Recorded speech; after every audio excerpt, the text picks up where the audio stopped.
14h30 sur Europe 1, on retrouve tout de suite Et si c'était ça le bonheur avec Faustine Bollard. On commence comme d'habitude par son billet d'humeur.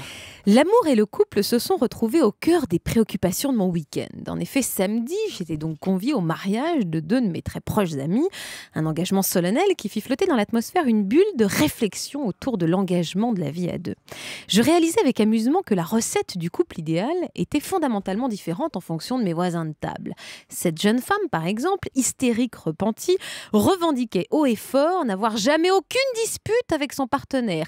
Un an que nous sommes ensemble et nous nous sommes jamais engueulés. Nous arrivons à désamorcer le conflit avant même que le temps monte. Résultat, une vie paisible et taciturne. Premier constat, moi ça me tente pas. Non pas que le conflit compte parmi les ingrédients de base d'une union épanouie, mais un an sans un bon coup de gueule qui permet de tout remettre à plat, franchement, c'est pas pour moi, on doit s'ennuyer, non ?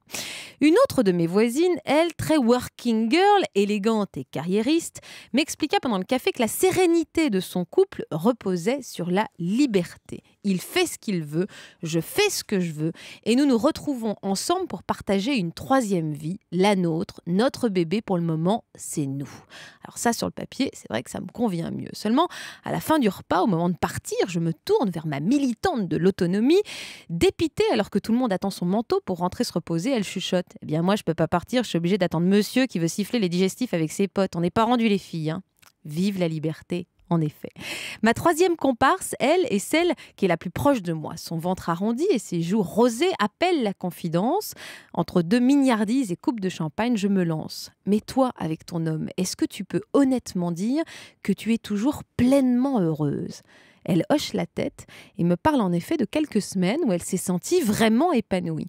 J'ai posé la même question à d'autres complices et j'ai réalisé que la réponse était toujours un peu la même. Oui, mais. Oui, mais.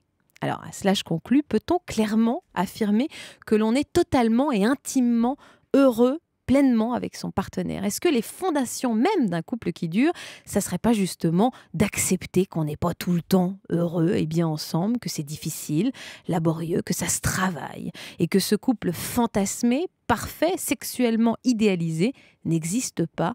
Y renoncer, c'est peut-être ça le premier pas vers le bonheur. On va en parler justement, entre autres aujourd'hui dans cette émission. Bienvenue dans Et si c'était ça le bonheur, l'émission qui chouchoute les couples aujourd'hui. Europe 1.